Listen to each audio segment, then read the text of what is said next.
Welcome back to What They Aren't Telling You with Melissa Floyd. This is so funny to do intros without Dr. Bob because usually I just make silly faces at him and just start laughing for no reason. I don't know what's wrong with me. Guys, honestly, I'm just so excited to talk to other adults when I'm home with my kids all day. And I know mothers out there totally get what I'm saying. There are just times where you're like, it's a grown-up. Oh my God, this is exciting. So I think whenever I got together with Dr. Bob to do podcasts, I was just silly and goofy because I was just like happy to be out of my house or happy to be with somebody over the age of 6. You get what I'm saying. Anyway, I'm back with another episode on What They Aren't Telling You, which of course is a podcast that deals with social and political issues, often controversial, if not almost always, possibly taboo. You know, I don't mind going into this stuff because this is where I feel like the dirty work is. This is where the real grit is. This is where we learn about things and then we have these uncomfortable conversations. I personally really enjoy them. Maybe that's because I'm a sociology and communications major from UCLA. Maybe that's why. Studying human behavior I find really interesting. So today what I want to talk about is the coronavirus vaccine. I want to talk a little bit about both what Dr. Fauci has said about it and what Bill Gates has said about it. Now, there's a lot of information that has been thrown out about this vaccine, specifically early on.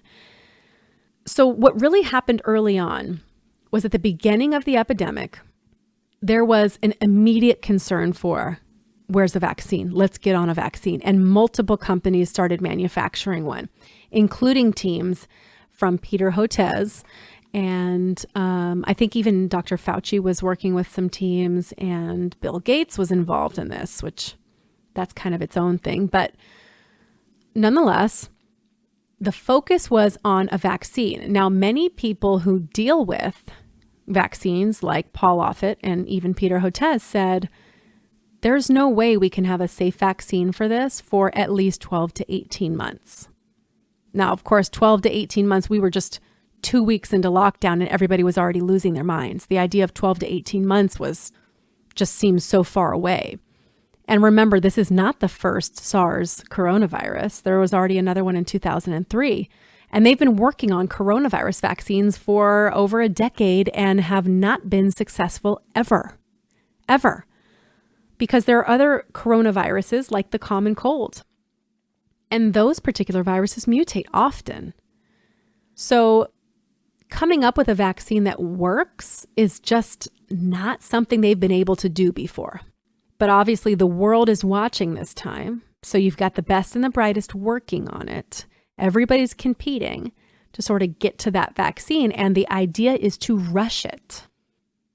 So one of the first things they did in rushing it was they skipped animal trials. Now, that is not something that usually happens. And Paul Offit likes to say that vaccines typically go through 15 to 20 years worth of safety trials, long-term safety trials, to make sure that they are good for universal population use. And now we're looking at a virus that has affected 200 countries. So it's all over the world at the same time, apparently, which is so shocking because this has really never happened like this before, not in this speed that it has happened. So they skip animal trials, they go right to human trials. Why is that a problem? It's a problem because when they skipped the animal trials, looking back at the SARS vaccine that they were trying to work on, when they were trying to formulate this vaccine and they had animal trials, it had disastrous results. Animals died. Lots of problems happened. It was a total disaster. To skip that would almost be like saying, we don't want anybody knowing if that happens again, so let's get right on to humans, which in the end is just one big experiment, right? We have no idea how this is going to work. And which vaccine are they even using? I mean, at that time, they already started human trials within, I want to say 4 to 6 weeks, which is so fast. But anyway, so this big discussion of a vaccine is like, well, if you get COVID-19, we don't know if you develop immunity or not. We don't know if that immunity and the antibodies are going to last and protect you from reinfection again, or if this is something that's going to mutate. And what a lot of people don't seem to understand, I saw people posting things like, oh, you think you're safe because you've had COVID-19? Turns out you can get reinfected again. This person got reinfected, whatever it was. That's my voice I do for people that are ignorant. So what people are failing to understand is if your own body with wild infection cannot create antibodies that will protect you from a future infection, then the vaccine will never work. It will never work because the foundation of how vaccines are created are literally based on producing antibodies to protect you from reinfection. So if the wild virus won't do it, then the lab created version of a vaccine is not going to do it because that's artificial immunity. Vaccine-induced immunity is artificial immunity, not natural immunity. So it was funny to see people say, oh yeah, you think you have protection from having had it, but guess what? Looks like you might not. And those are the same people going, we can get back to normal once the vaccine's here. And it doesn't make any sense because the same ideology works for both. They either both work or neither of them work. And that could be the case. A common cold mutates so quickly that we keep having common colds because it's not like a one and done thing, like measles would be. Certain viruses mutate faster. If that's the case, then the vaccine's not going to work and you're going to be trying to match strains like the flu vaccine and you're just going to be guessing. It's going to be guesswork every single year. So Fauci had an article that came out recently where he admitted that the vaccine will give only about 3 to 6 months of protection. Okay, so this matches the earlier comments from Bill Gates, which I'll get into directly from his blog, where he talked about only a few months of immunity. So if that's true, if it'll only be 3 to 6 months, that means that Fauci, this is according to Dr. Fauci, if that's true, that the immunity will only be 3 to 6 months, the coronavirus will have to be an annual vaccine like the flu shot. And a lot of people have an issue with the flu shot because of the risk, the adverse events, and how ineffective it is. It was 9% matching against the strong strains this past year. And there are only about 47% of people, even with this mass marketing, there are still only about 47% of the population that opts in to the flu vaccine. They want that number to be 70 to 80%, but they really have a hard time getting people to accept it because it doesn't really work. So if you have another vaccine that has to try to guess the strains because it's mutating, or that just doesn't seem to create antibodies strong enough to prevent infection if exposed, and only lasts, the immunity that it does create only lasts about 3 to 6 months, that means you're going to have to get this every single year. And who knows the other ingredients that are in it? I don't know that everybody would be okay with that. I don't think the public who's waiting for the magic vaccine understands this could be an annual vaccine. And what about for children? I just saw an article today that said this vaccine might not work for older people very well, so children are going to have to get it to protect their grandparents. Now that just doesn't make any sense at all, obviously, because typically the ones that are at risk are grandparents. The age of grandparents are in long-term care facilities or nursing homes. And there aren't a lot of children really visiting those places. The kind of exposure they would get are from people that work there. So to vaccinate an entire generation of children for a virus that does not affect children negatively almost at all, shockingly, almost at all, and this could be a condition of school entry, makes no sense to protect the older people that the vaccine wouldn't work for directly. And I'm sure they probably understand an annual vaccine would be too risky for elderly that already have underlying conditions. The flu shot is very risky for elderly, even though they say because they have underlying conditions, they should get it. And if you guys haven't checked out, by the way, the podcast I have with Dr. Bob Sears, I'm sure many of you have, but if you haven't, it's called the Vaccine Conversation Podcast, also on iTunes and Spotify and everything else. If you want to get more information in this discussion about vaccines, studies, regulatory agencies, all that stuff, we have over 100 episodes that we've posted, great interviews and stuff with researchers as well. And we kind of go into this topic, which is why I'm kind of able to talk about it, if you're wondering. But anyway, So here's the quote from Dr. Fauci. He says, or here's the quote from the article about Dr. Fauci. It says, the White House health advisor, Dr. Anthony Fauci, says he worries about the durability of a potential coronavirus vaccine, saying there's a chance it may not provide long-term immunity. If COVID acts like other coronaviruses, quote, it likely isn't going to be a long duration of immunity, Fauci, director of the National Institute of Allergy and Infectious Diseases, said during an interview Tuesday with JAMA editor Howard Bachner. When you look at the history of coronavirus, he says, the common coronaviruses that cause the common cold, the reports in literature are that the durability of immunity that's protective ranges from 3 to 6 months to almost always less than a year, he said. That's not a lot of durability and protection. So the other thing I read in the New York Times about a month ago was when the vaccine becomes widely available for the public, they want at least 95% of the population to get this vaccine, wait for it, in order for it to work. They want 95% of the population. Now, this really is the world's population, by the way. So over 7 billion people to get this vaccine in order for it to work. They said basically it won't work unless everybody does it. So let's think about that. The flu shot is the most advertised vaccine. The amount of money spent on the PR campaign for encouraging people to get their flu shot is unreal. And part of that comes from the fact that the flu vaccine does not last until the next year. So they would be losing a ton of money. They make about 155 million doses of the flu vaccine in the United States every single year. So now we've got 47% of the population on average that gets the flu vaccine. 47%. But what they are saying is, hey guys, if you all don't get this coronavirus vaccine, it's not going to work for anybody.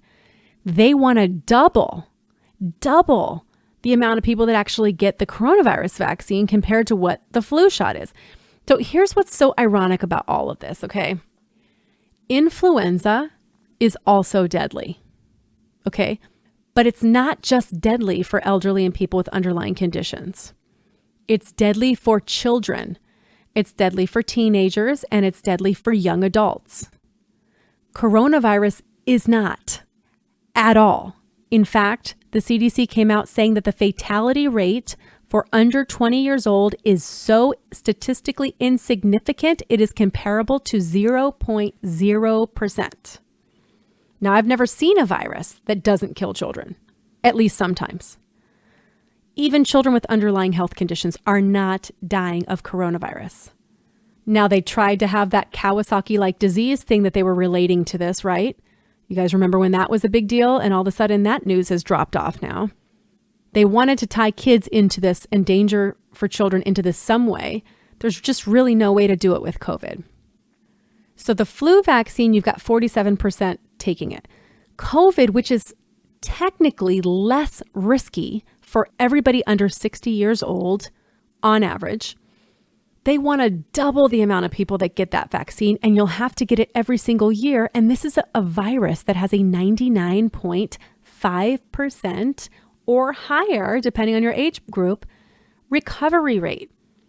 In South Korea, the mortality rate was 0.02% for people under 45.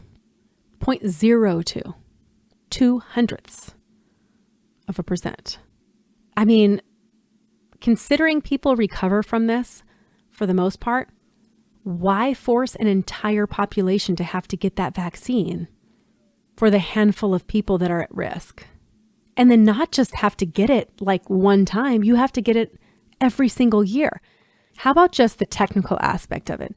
How can you get that many people to do anything? How can you get 95% of the population to do anything, let alone do it every single year? That seems like an impossible feat, if you ask me. But anyway, let's get on to Bill Gates. Okay, so Bill Gates put out a blog about 2 months ago with his mission to vaccinate everyone. Okay, And this is what he said. I'm going to give you some direct quotes from the blog, which I heard has since been turned private and not accessible, but I'll give you these quotes because I took it at the time.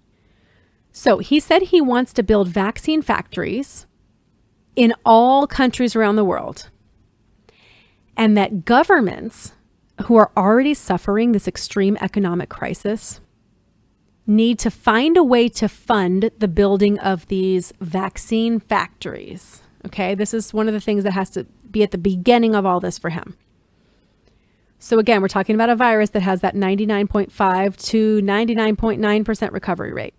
He wants to make sure that 7 billion doses are made for every single person on the planet. This is without fail. There are no people that would be excluded. And he says we cannot get back to normal until we do it. Okay, so here are some of the quotes. He says, "It's looking like the RNA vaccines are one of the most promising options for COVID." This is a brand new technology, by the way. "There's a catch, though," he says. "We don't know for sure if RNA is a viable platform for vaccines." Okay, so he's saying they're going to try to go the RNA route, but we don't even know if this is a viable platform. So not only are they trying something completely new and rushing through the safety protocol, they don't even know if it's going to work. And they're already expecting every single person on the planet to get it, and get it possibly every single year. That seems shady to me. The next thing he says, the COVID vaccine might not be a perfect vaccine yet, and that's okay. And I'm thinking, that's okay with whom? Who is that okay for? If it's not a perfect vaccine, that means it's not perfectly working and it's not perfectly safe. And my guess is it's nowhere close to perfect in either of those categories. So how is that okay? He continues, the smallpox vaccine is the only vaccine that's wiped an entire disease off the face of the earth, but it's also pretty brutal to receive. A small but not insignificant number developed more serious reactions. Of course, this included death, by the way. The smallpox vaccine was far from perfect, but it got the job done. The COVID-19 vaccine might be similar. I feel like he's already forecasting that this is going to be a potentially dangerous vaccine, but there's going to be a level of acceptable collateral damage. This is what this kind of stuff feels like to me. Who would be that honest? Hey, this vaccine's probably going to suck for a lot of people. It could actually cause some pretty bad things, but you know what? Some vaccines aren't perfect and it's going to get the job done. And I think COVID's going to be the same way. That seems embarrassing to admit that, honestly. The fact that he can do it without thinking makes me think he's normalizing the idea that this is going to hurt a portion of the population. Then he says, we have a bit more wiggle room with efficacy. I suspect a vaccine that is at least 70% effective will be enough to stop the outbreak. A 60% effective vaccine is usable, but we still might see some localized outbreaks. Anything under 60% is unlikely to create enough herd immunity to stop the virus. Now, something I find funny here is we know that natural herd immunity looks at about a 60 to 70% rate of infection for a population to create enough immunity to stop outbreaks. We know that's true. But we don't see those same numbers in vaccine-induced immunity because artificial immunity doesn't have the same response as natural immunity. So those numbers have to be a lot higher when you're using artificial immunity, when you're trying to stimulate artificial immunity, which is why they keep throwing around that 95% number. You know, originally when they looked at measles, they found that when there was about 63% coverage in a population, there would be no more outbreaks. So they used that number originally, and then when the vaccine was given universally, that percentage of compliance did not stop the outbreaks. And so they kept upping the number, 70, 80, 90. Now all of a sudden we're at 95% needed to comply in order for the vaccine to work, to create what 60% of natural infection would have created within a population. He says it's possible we do something similar to the shingles vaccine, which means he's talking about increasing the dose in the elderly. The shingles vaccine has a higher concentrated dose for the elderly. Again, we're talking about people that are weaker, more fragile, and have underlying conditions. There is a higher dose flu vaccine also that has been very controversial because a higher dose means more ingredients. More ingredients means more risk. I mean, you can't really get around that. That's increased risk for a more fragile community of people.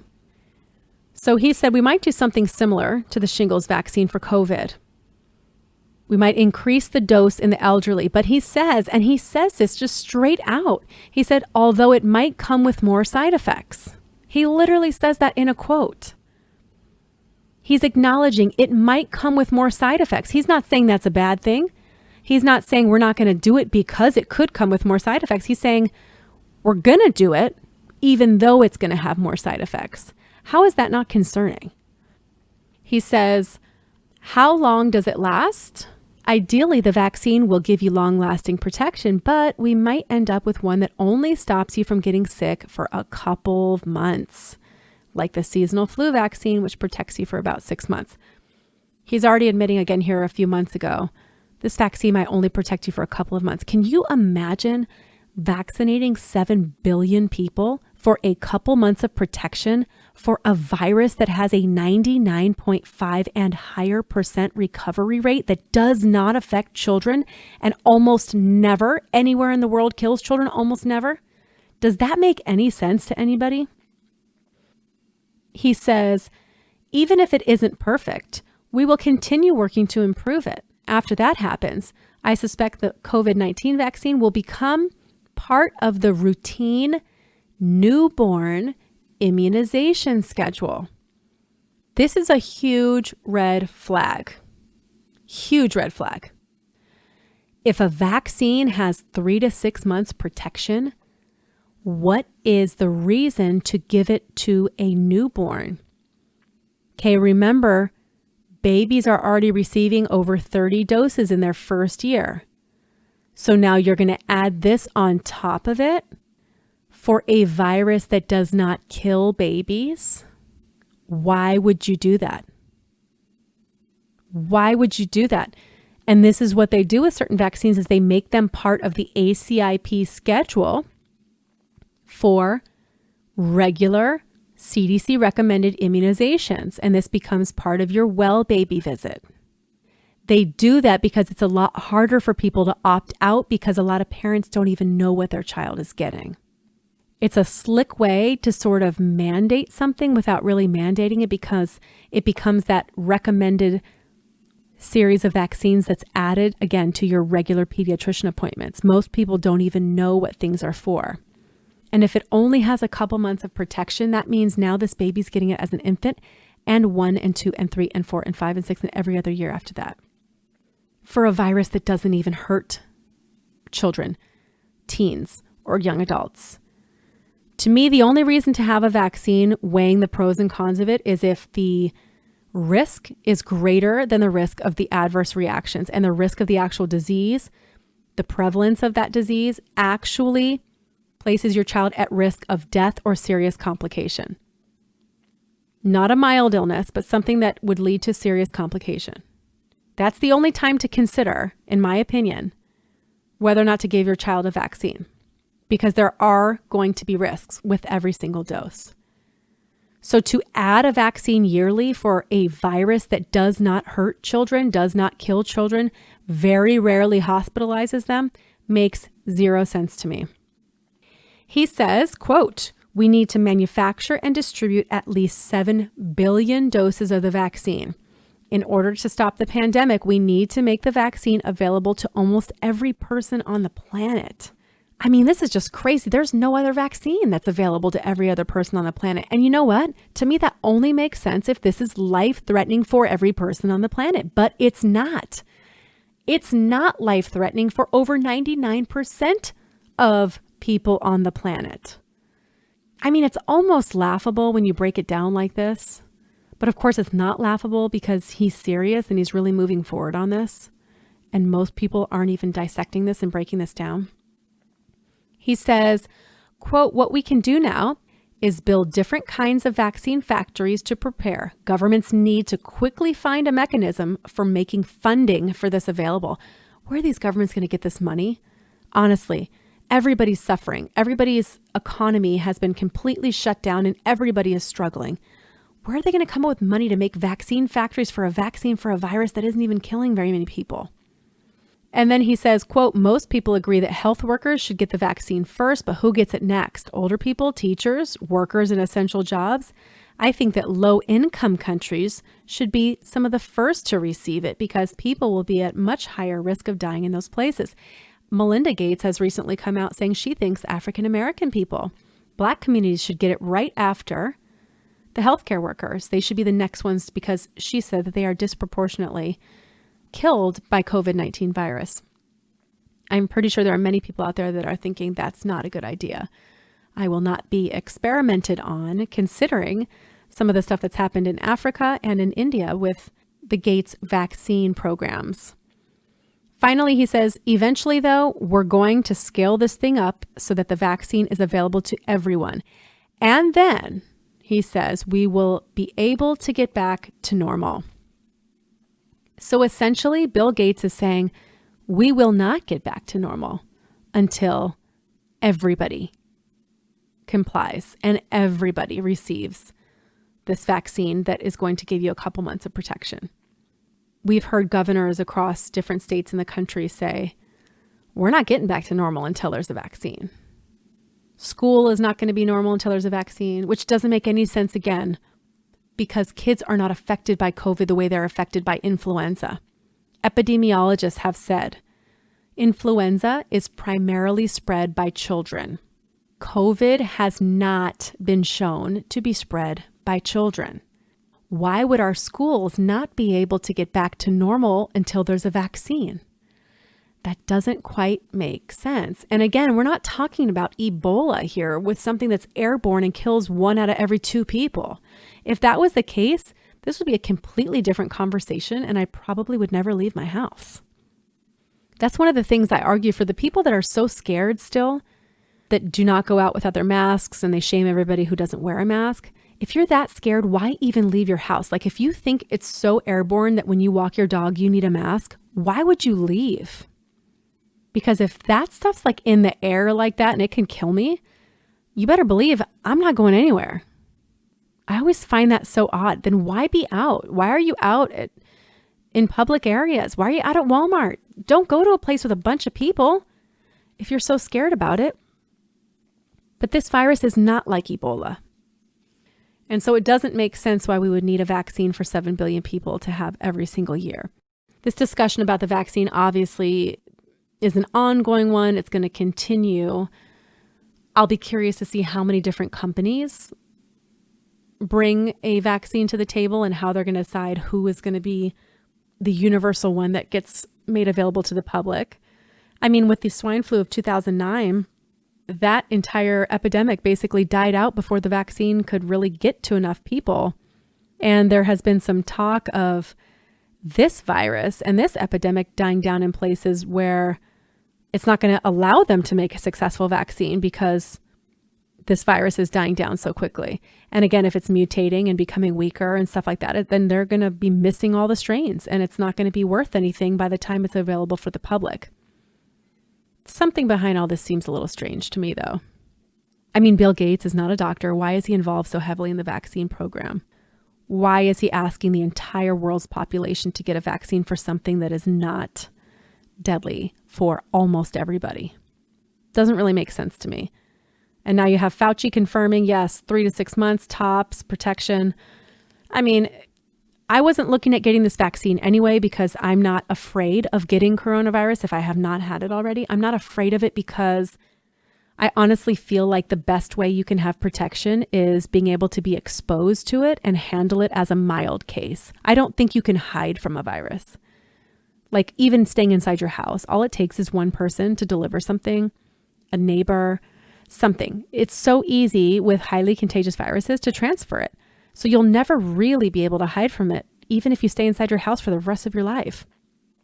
We've seen lots of people sheltering in place that have gotten sick. So knowing you can't hide from it, it seems like the best thing you can do is prepare your body for it. So that's kind of my outlook. And I wasn't planning on getting the vaccine at all, but there are people that were planning on it. And so for those people, if you're listening, I'm wondering now what you feel about it. If that vaccine's required every single year, would you still get it? Would you get it once but not again? Would you get it every few years? Would you be concerned with the other ingredients that are in? What if there are high levels of aluminum, for example? We know aluminum is neurotoxic, and if you had to get that every year on top of, remember, we're getting aluminum exposure in all sorts of other ways. So it's not like that's the only aluminum you'll be getting. And having to get it every year is going to add up over time.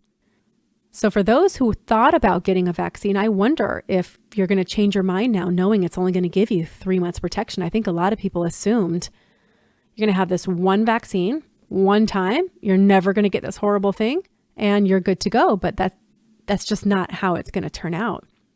So would they really be able to get 95% of people to comply with getting this?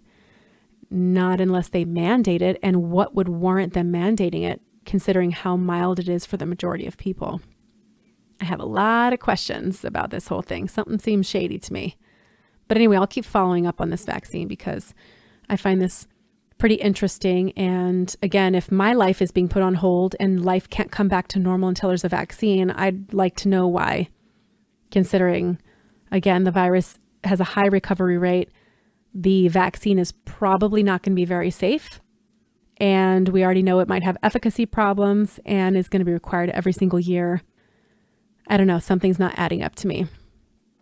Anyway, that's it for me today on the COVID-19 vaccine with Dr. Fauci and Bill Gates and their information.